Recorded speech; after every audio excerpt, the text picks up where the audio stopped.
Hello students, welcome on तगड़े classes. तो आज हम करेंगे चैप्टर 4 क्वाड्रेटिक इक्वेशन। तो करते हैं स्टार्ट। सबसे पहले ये इंट्रोडक्टरी लेक्चर होगा आपका, जैसा कि अभी तक हम करते आए हैं हर बार पहले चैप्टर पे बेस्ड उसका एक इंट्रोडक्टरी लेक्चर है, यानी कि कॉन्सेप्चुअल लेक्चर है आपका। तो यहाँ पे आपको दिया गया है कि क्वाड्रेटिक इक्वेशंस क्या होती हैं। तो क्वाड्रेटिक इक्वेशंस क्या होती हैं, जैसा कि आपने पहले पॉलिनोमियल्स किए थे। पॉलिनोमियल्स में आपको मैंने फॉर्म बताई थी कि अगर डिग्री पे बेस्ड हम पॉलिनोमियल को कैटेगराइज करते हैं, यानी उसकी टाइप्स डिस्कस करते हैं, तो there are 3 types. First one was the when degree is 1। तो हमने बोला था कि सच type of equation is called polynomial, linear polynomial. और देन सेकंड जब हमने बात की थी 2 डिग्री की, तो वहां पे क्या थी हमारे पास क्वाड्रेटिक पॉलिनोमियल। और 3 डिग्री के लिए हमारे पास क्या था, क्यूबिक पॉलिनोमियल था। तो देखो एक बात तो क्लियर है, क्वाड्रेटिक इक्वेशन यानी डिग्री क्या रहेगी, 2 रहेगी। और जो वेरिएबल्स है वो कितने होंगे, यहाँ पे सिंगल वेरिएबल होगा। तो क्वाड्रेटिक इक्वेशन की डेफिनेशन क्या होगी, कोई भी polynomial, a polynomial equation is said to be quadratic equation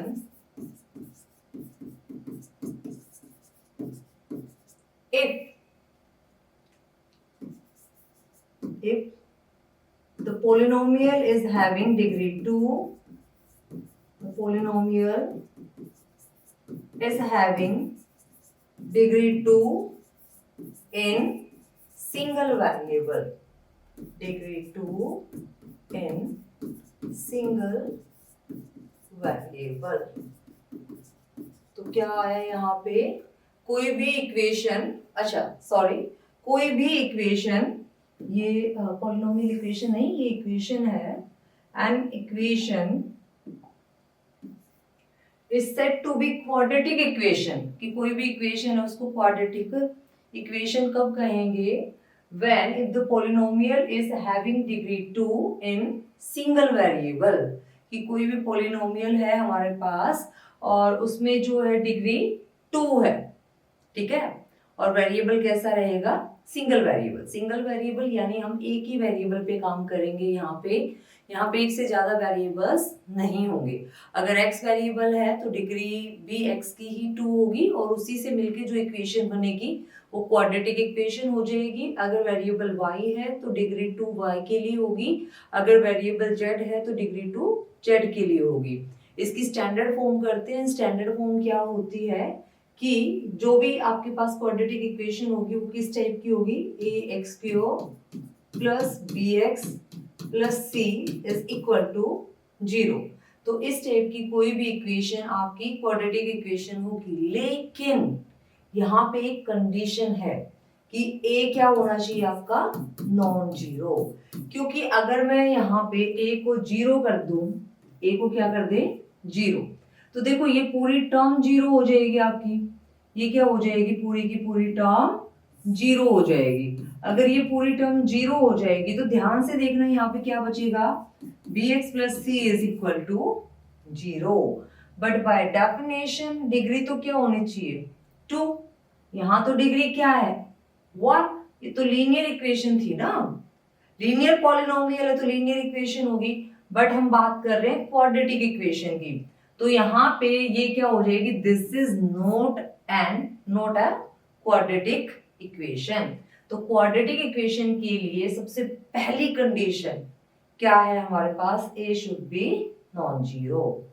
तो a क्या होना चाहिए, यहाँ पे नॉन जीरो होना चाहिए, तभी हम कहेंगे कि कोई भी इस टाइप की इक्वेशन जो होगी वो क्या कहलाएगी, क्वाड्रेटिक इक्वेशन। अब आपके दिमाग में आएगा कि चलो ठीक है, मान लिया a तो यहाँ पे नॉन जीरो है, but what about b and c। b and c कुछ भी हो, b आपका 0 भी हो सकता है, c आपका 0 भी हो सकता है, b और c दोनों भी 0 हो सकते हैं। बस एक्स स्क्वायर जो है उसका जो भी कोफिशिएंट होगा वो नॉन जीरो होना चाहिए आपके पास। यानी कि ये टर्म आपके पास होनी चाहिए। अगर ये टर्म अवेलेबल है then your equation is quadratic equation. Otherwise such type of equation where a is 0, then we will say this equation is not a quadratic equation. B और C के लिए कोई भी कंडीशन है, B एंड C दोनों के दोनों free हैं, यहाँ पे उन पे कोई कंडीशन या कोई भी सिचुएशन लगाई नहीं गई है, इम्पोज नहीं की गई है कोई भी कंडीशन, उनको फ्री छोड़ दिया गया है कि B and C you both are independent, but तुम्हारे ऊपर कंडीशन है ए कि तुम नॉन जीरो रहोगे। तो ये नॉन जीरो होगा तभी ये इक्वेशन क्या कहलाएगी, आपकी क्वाड्रेटिक इक्वेशन कहलाएगी। और ये हमारी स्टैंडर्ड फॉर्म होती है। देखो इससे पहले भी हमने जो चैप्टर्स किए हैं, जब भी स्टैंडर्ड इक्वेशन की बात आई है तो वहां पे हमने एक स्टैंडर्ड इक्वेशन ली और उसके कोफिशिएंट्स को भी कंपेयर किया है, बहुत सारी टाइप्स भी की थी हमने वहां पे लाइंस की। तो इसी तरीके से ना क्वाड्रेटिक इक्वेशन की भी हम एक स्टैंडर्ड फॉर्म लेके चलते हैं। स्टैंडर्ड फॉर्म पे ही सारे के सारे क्वेश्चंस बेस्ड होते हैं, स्टैंडर्ड फॉर्म पे ही हमारे मेथड्स बेस्ड होते हैं। स्टैंडर्ड फॉर्म मतलब एक स्टैंडर्ड सेट कर दिया गया है यहाँ पे कि आप इसको फॉलो करते हुए बाकी सारी की सारी प्रॉब्लम्स को सॉल्व कर सकते हो। तो उसके बाद आगे बढ़ते हैं स्टैंडर्ड फॉर्म। तो ये आपको क्लियर है, A X square plus B X plus C is equal to 0 इस टाइप की होगी और ए क्या होगा, नॉन जीरो। उसके बाद की इस टाइप की अगर क्वाड्रेटिक इक्वेशन हमारे पास है तो हम उसको सॉल्व कैसे करेंगे, तो वो मेथड्स कौन कौन से होंगे किसी भी क्वाड्रेटिक इक्वेशन को सॉल्व करने के। तो there are basically two methods. The first one is the factorisation method. ये मेथड आप छोटी क्लासेस से करते आ रहे हो, factorisation method. This method is not new to you all, बहुत ही पुराना मेथड है। And the second one is the quadratic formula. This is new for you all, ये नया मेथड है क्वाड्रेटिक फॉर्मूला। इसको हम अच्छे से करेंगे। इसमें मुझे नहीं लगता मुझे इतना ज्यादा वर्क करना पड़ेगा क्योंकि ये सभी के लिए फेमिलियर है ये मेथड। आप सभी पहले से ही जानते हो, प्रीवियस क्लासेस से इसको करते आ रहे हो। सारे क्वेश्चंस आपके छोटी क्लासेस में जब भी आप ब्रेकिंग के क्वेश्चंस करते थे या हमने एचसीएफ और एलसीएम भी किया है तो वहां पे भी फैक्टर्स का ही यूज करके हमने उसको सॉल्व किया है। एचसीएफ को फाइंड आउट किया है, एलसीएम को फाइंड आउट किया है। तो ये आपके लिए कुछ नया नहीं है, तो इससे डरने की जरूरत बिल्कुल भी नहीं है। डरने की जरूरत यहाँ पे भी नहीं है। क्वाड्रेटिक फॉर्मूला भी बहुत ही इजी, बहुत ही सिंपल है, जिससे कि क्वेश्चंस बहुत इजीली सॉल्व हो जाएंगे। और ये मैं गारंटी दे सकती हूँ कि आप इसके कंपैरिजन इस मेथड को एंजॉय करने वाले हो, क्योंकि ये बहुत ही सिंपल मेथड है। एक फॉर्मूला आपको याद करना और उस फॉर्मूले से आप सारे के सारे न्यूमेरिकल्स सॉल्व कर सकते हो। इनफैक्ट जब आप बड़ी क्लासेस में भी जाओगे ना, वहां पे भी आप फैक्टराइजेशन मेथड छोड़ के इसी की तरफ मूव करोगे। जब बहुत बड़ी बड़ी वैल्यूज होंगे और वहां पे इजीली आप सॉल्व नहीं कर पाओगे, तो वहां पे हम इसी को यूज करेंगे कि क्वाड्रेटिक फॉर्मूला क्या होता है। तो there are two methods. The first one is the factorization method and the second one is the quadratic formula. अब इन दोनों ही मेथड्स को हम डिटेल में करते हैं थोड़ा सा। तो मूव करते हैं नेक्स्ट स्लाइड पे। फैक्टराइजेशन मेथड, देखो फैक्टराइजेशन मेथड में है ना, अगर आपको कोई भी क्वाड्रेटिक इक्वेशन गिवन, तो सबसे पहले क्वाड्रेटिक इक्वेशन हमारे पास होनी चाहिए। स्टैंडर्ड फॉर्म क्या थी, ax cube plus bx plus c is equal to 0। तो मैं बहुत ही सिंपल सी इक्वेशन यहाँ पे लेके चलूंगी। उसी इक्वेशन की हेल्प से हम क्या करेंगे, फैक्टराइजेशन मेथड को क्लियर करेंगे इस कॉन्सेप्ट को। तो सबसे आसान आपके लिए जो होगा वो है यहाँ पे x cube plus 2x plus 1 is equal to 0। इससे सिंपल क्वेश्चन नहीं हो सकता। ये जो मैंने लिखा है ये आप सबको पता है कि इसके फैक्टर्स क्या हैं। Yes, this is the whole square of x plus 1. x plus 1 के स्क्वायर को जब आप ओपन करते हो तो आपको क्या मिलेगा, x square a square plus b square plus 2ab। It means x square plus 2x plus 1, यही मिलने वाला है आपको, है ना। तो ये तो आप सभी फैमिलियर हो। तो इसके फैक्टर्स क्या हो गए, x plus 1 into x plus 1। अब फैक्टराइजेशन मेथड को यूज कैसे करते हैं, अगर कोई भी इस टाइप की इक्वेशन आपको गिवन है तो वो हम करते हैं, दिस इज द वेरिफिकेशन कि आपको पता है बेसिकली इसके फैक्टर्स क्या बनने वाले हैं। तो यहाँ पे अब हम सॉल्व करेंगे कि वो फैक्टर्स बनाते कैसे हैं।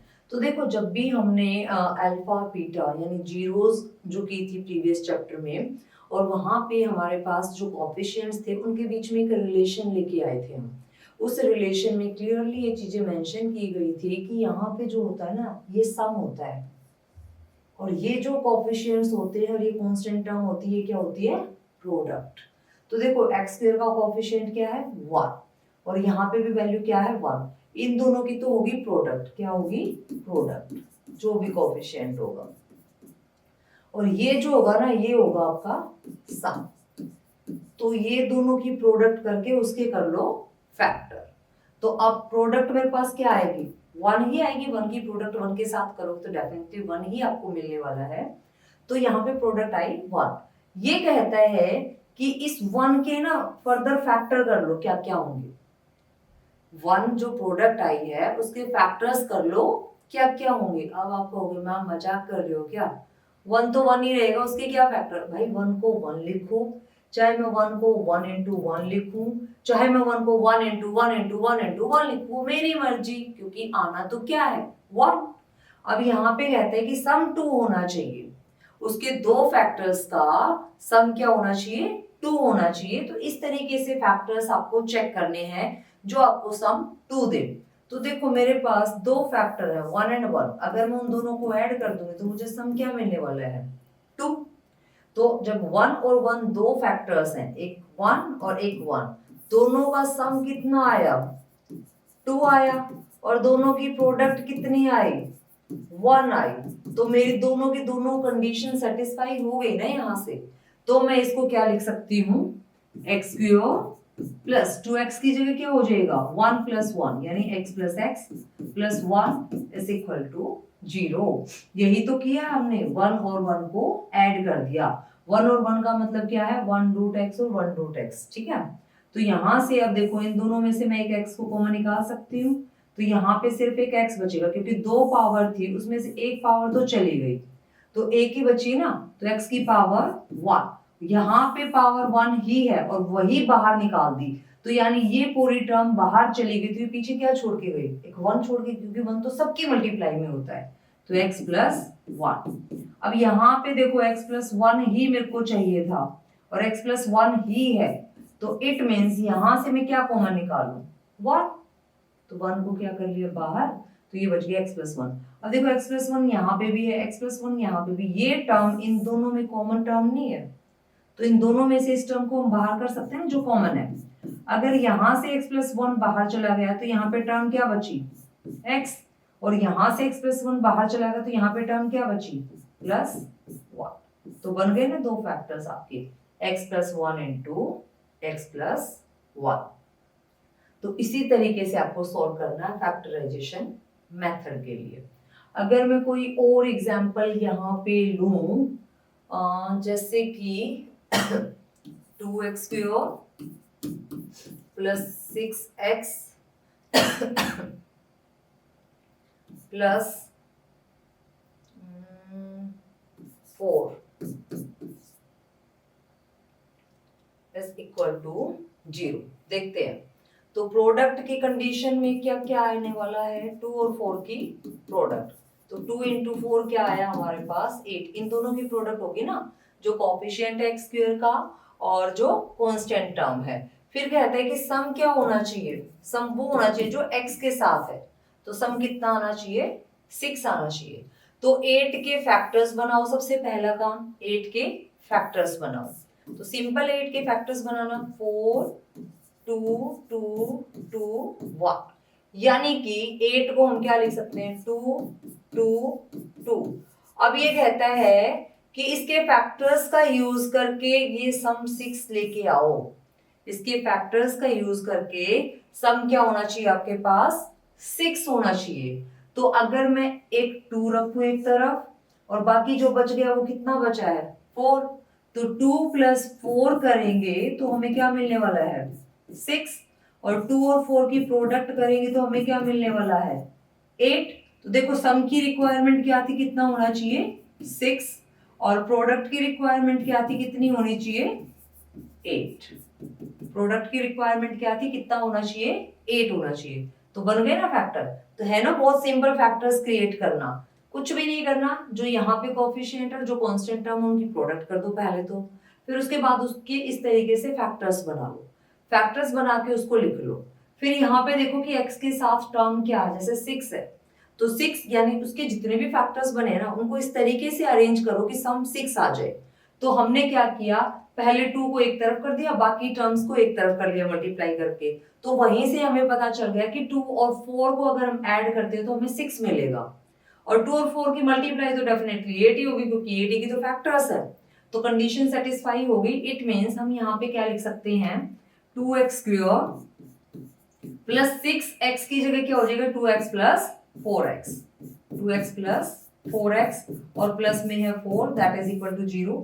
अब देखो यहाँ पे x तो कॉमन है ही, साथ में 2 भी कॉमन है, तो 2x को बाहर निकाल लिया। अब देखो यहाँ से 2 चला गया, एक x चला गया, तो एक x चला गया तो एक ही x बचेगा ना, और यहाँ से भी 2x चला गया तो ये क्या छोड़ के रहेगा पीछे, वाह। अब यहाँ पे देखो 4 यहाँ पे भी है, 4 यहाँ पे भी है, तो इस 4 को निकाल लिया, यहाँ पे तो क्या बच गया x, और ये पीछे क्या छोड़ के गया है 1, तो ये आ गया 0। तो अब देखो x प्लस 1 यहाँ पे भी कॉमन है, यहाँ पे भी कॉमन है, तो x प्लस 1 को थ्रू आउट कॉमन निकाल लिया, ये क्या बच गया आपका 2x प्लस 4, तो ये आ गया आपका फैक्टर। तो अगर आप ट्राई करोगे सही तरीके से मेथड को फॉलो करोगे तो बहुत ही सिंपल वे में मैंने आपको बताया है फैक्टर्स को ब्रेक कैसे करते हैं, क्योंकि मैंने देखा है पर्सनली, ये मैंने एक्सपीरियंस किया है अपने स्टूडेंट्स के साथ, वो यहाँ तक पहुंच जाते हैं 10th क्लास तक, बट उनको ये नहीं पता होता कि हाउ टू मेक फैक्टर्स। बहुत सारे अच्छे बच्चे हैं जिनको पता होता है, वो ये सोच रहे हो कि मैम इतना बेसिक लेवल पे कैसे करवा रहे हैं, तो बेटा ये सबके लिए है, उन बच्चों के लिए भी है जिनको अभी तक प्रॉब्लम है फैक्टर्स क्रिएट करने में, फैक्टर्स कंस्ट्रक्ट करने में, ताकि वो भी इजीली यहाँ पे फैक्टर्स कंस्ट्रक्ट करना सीख जाए। ठीक है, अब मूव करते हैं नेक्स्ट मेथड जो कि है आपका क्वाड्रेटिक फॉर्मूला। तो क्वाड्रेटिक फॉर्मूला क्या कहता है, सबसे पहले तो आपको एक स्टैंडर्ड इक्वेशन लेके आनी है। स्टैंडर्ड इक्वेशन क्या थी, ax cube plus bx plus c is equal to 0। तो यहाँ पे क्वाड्रेटिक फॉर्मूला कहता है कि जो x है ना, x वो क्या होगा आपका minus B plus minus B square minus 4ac divided by 2, या फिर इसको कुछ बुक्स में ऐसे भी लिखा गया है d divided by 2। d is here discriminate. ठीक है, तो ये कहता है कि अगर x स्क्वायर का कोफिशिएंट a है, x का कोफिशिएंट b है और c कोई कांस्टेंट टर्म है, और इस तरीके से सबसे पहले तो आपकी गिवन इक्वेशन को आप इसके साथ कंपेयर करोगे। गिवन इक्वेशन को कंपेयर करने के बाद आप x को लिखोगे माइनस बी क्या है यहाँ पे, b is the coefficient of x, then b square minus 4ac, तो b तो कोफिशिएंट ऑफ x हो ही गया, a क्या है हमारे पास, ये कोफिशिएंट ऑफ x स्क्वायर, और c क्या है, ये कांस्टेंट टर्म, और डिवाइडेड बाय 2a, सॉरी भूल गई a लगाना। ठीक है, डिवाइडेड बाय 2a, a क्या है आपका कोफिशिएंट ऑफ x स्क्वायर। अभी जो हमने न्यूमेरिकल किया था x square plus 2x plus 1 is equal to 0, यहाँ पे हमारे फैक्टर्स बने थे x प्लस 1 और x plus 1 is equal to 0। इसके लिए भी हम वेरीफाई करेंगे कि क्या सच में ये फॉर्मूला एप्लीकेबल होगा। तो देखो यहाँ पे कंपेयर करोगे जब आप स्टैंडर्ड इक्वेशंस को और इसको दोनों इक्वेशंस को, तो x स्क्वायर का कोफिशिएंट क्या है 1, तो इट मींस a क्या है 1, b क्या है 2 और c क्या है 1। तो इस फॉर्मूले में पुट कर दो, ये हो जाएगा आपके पास x is equal to minus b, it means minus 2 plus minus b square यानी 2 square minus 4ac divided bye 2a। तो x क्या आ गया माइनस 2 प्लस माइनस 4, 2 का square 4 minus 4 divided by 2 into 1। तो यहां से ये हो जाएगा x is equal to minus 2 plus minus, ये देखो 4 माइनस 4 क्या हो गया 0, और रूट में 0 होगा तो बाहर भी क्या ही निकलेगा 0, और डिवाइड में 2 और 1 की मल्टीप्लाई की तो 2। तो इसको जब सॉल्व करोगे तो ये क्या हो जाएगा -2 डिवाइडेड बाय 2 यानी कि -1। तो ये वैल्यू इधर आके क्या हो जाएगी x + 1। ठीक है, x + 1। अब आप कहोगे कि मैम यहाँ तो 2x + 1 थे, यहाँ तो एक ही x + 1 आया। तो उसी के लिए हमारे पास एक कॉन्सेप्ट आता है nature of roots.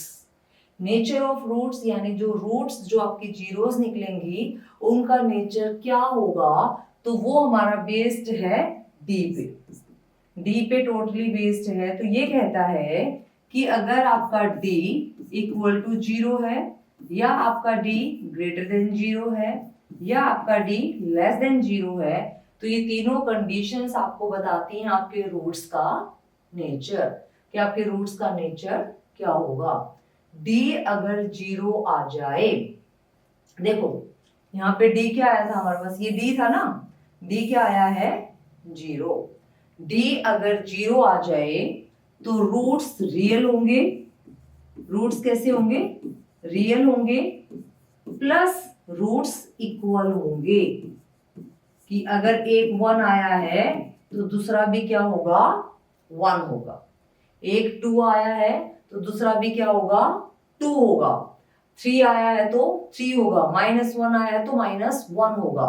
Roots real होंगे प्लस रूट्स इक्वल होंगे, तो इट मीन्स यहाँ पे डी 0 है तो दूसरा रूट भी क्या है 1 है।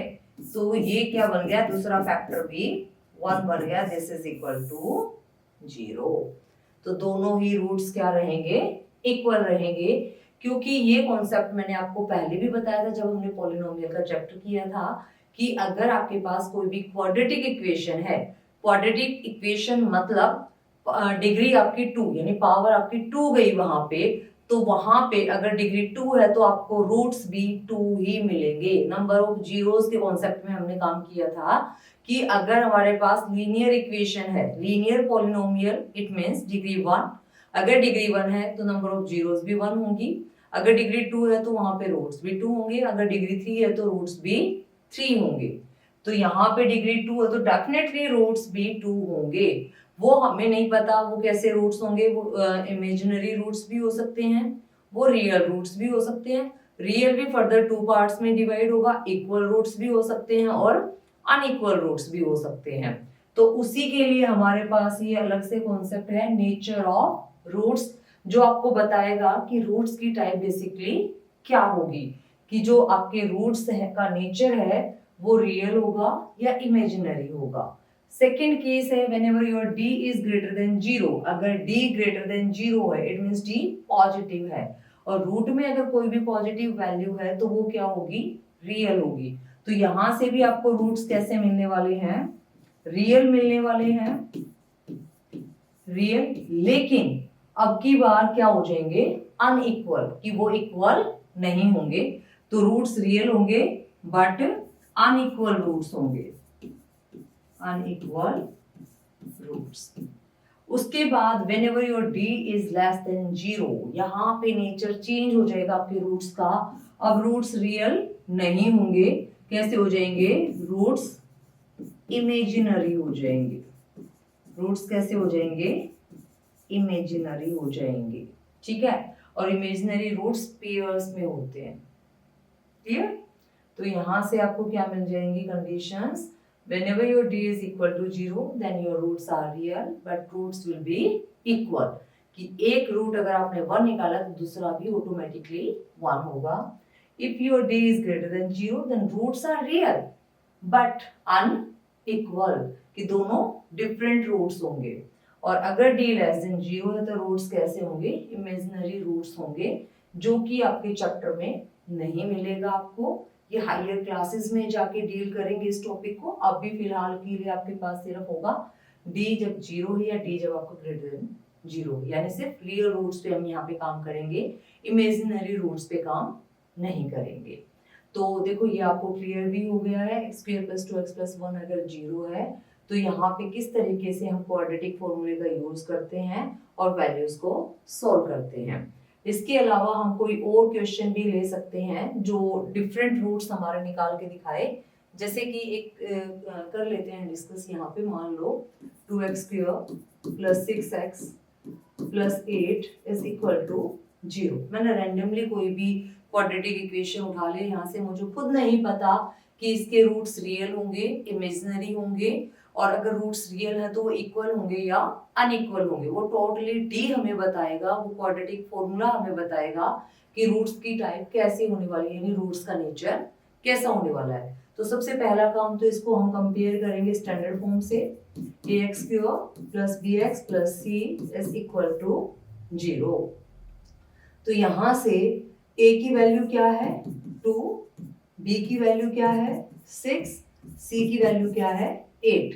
a को इसके साथ कंपेयर किया, b को इसके साथ कंपेयर किया और c को इसके साथ कंपेयर किया, तो हमारे पास ये वैल्यूज आई हैं a2, b6 और c8। ठीक है। अब यहाँ पे क्वाड्रेटिक फॉर्मूला आ जाता है। तो क्वाड्रेटिक फॉर्मूला कहता है कि रख दो -b plus minus b² - 4ac divided bye 2a।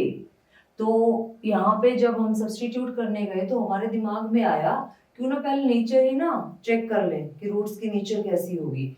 यानी कि हम d चेक कर लेते हैं। d क्या है b² - 4ac कि ये कैसी वैल्यू आएगी, ये <0 आएगी, ये <0 आएगी, या ये = 0 आएगी। तो चेक करते हैं b² मींस 6² - 4 × a की वैल्यू क्या है 2 × c की वैल्यू क्या है 8। तो ये हो गया 36 माइनस 4 2 8 एंड 8 8 आर 64। तो यहां से देखो ये आपको नेगेटिव वैल्यू मिलेगी, और नेगेटिव वैल्यू आते ही रूट्स कैसे थे आपके, नेगेटिव वैल्यू का मतलब क्या, d <0, और d <0 अभी की थी ना थर्ड टाइप, यानी कि रूट्स कैसे हैं आपके इमेजिनरी। ठीक है, रूट्स कैसे हैं इमेजिनरी रूट्स है। अब अगर मैं इसमें थोड़ा सा चेंज कर दूं इक्वेशन में, तो ये हो जाएगी 2x² + 16x 16 की जगह मैं 6 भी रख के कर सकती हूँ काम। 16 की जरूरत नहीं है, ज्यादा लेंथी हो जाएगा 16 में। तो 2x² + 6x + 2 कर लेते हैं इज इक्वल टू 0। तो a की जगह क्या हो जाएगा 2, b की जगह 6 और c की जगह 2। अब यहां से d फाइंड आउट करो। d क्या होगा b² - 4ac। तो b² यानी 6² - 4 × 2 × 2, तो 36 माइनस 16, तो ये आ जाएगा आपके पास 20। तो d की वैल्यू क्या आई 20 आई। अब क्या है d <0। <0 में क्या था, रूट्स रियल होंगे, real roots plus unequal roots, कि रूट्स रियल तो होंगे बट अनइक्वल होंगे। तो यहां से हमारे पास क्वाड्रेटिक फॉर्मूले से डायरेक्टली हमें पता चल जाएगा कि किस तरीके से हम अपने क्वेश्चंस को सॉल्व कर सकते हैं। तो सबसे पहले मैं तो यही सजेस्ट करूंगी, जब भी आप क्वाड्रेटिक फॉर्मूला अप्लाई करो तो आप नेचर ऑफ रूट्स चेक कर लो। जैसे स्टैंडर्ड फॉर्म से आप कंपेयर करते हो, स्टैंडर्ड इक्वेशन जो भी है उससे जब आप कंपेयर करते हो तो आपको वहां से पता चल जाएगा कि नेचर ऑफ द रूट्स क्या होने वाला है। अगर इमेजिनरी आ गया तो आपको फर्दर सॉल्यूशन की जरूरत ही नहीं है। There is no requirement for the solution if the roots are imaginary, because this is not in your syllabus. और अगर आपसे कहा गया है कि अगर रूट्स आपको मिल जाते हैं रियल रूट्स फर्दर आपको चेक करना पड़ेगा कि वो किस टाइप के रियल रूट्स हैं। अगर वो इक्वल रियल रूट्स हैं तो एक ही लाइन में आपका क्वेश्चन खत्म हो जाएगा, और अगर वो आपके अनइक्वल रूट्स आ जाते हैं तो 2 स्टेप और आप एक्स्ट्रा उसमें ऐड करके यहाँ पे वैल्यू सब्स्टिट्यूट करके सॉल्व कर सकते हो। 2 डिफरेंट रूट देखो वैसे ही पता चल रहा है। एक बार जब आप -b में इस वैल्यू को प्लस करोगे और एक बार आप -b में से इस वैल्यू को सब्ट्रैक्ट करोगे तो x की 2 डिफरेंट वैल्यूज होंगी, एक बार प्लस के लिए और एक बार माइनस के लिए। ठीक है, तो ये था आपका चैप्टर 4 का इंट्रोडक्टरी लेक्चर।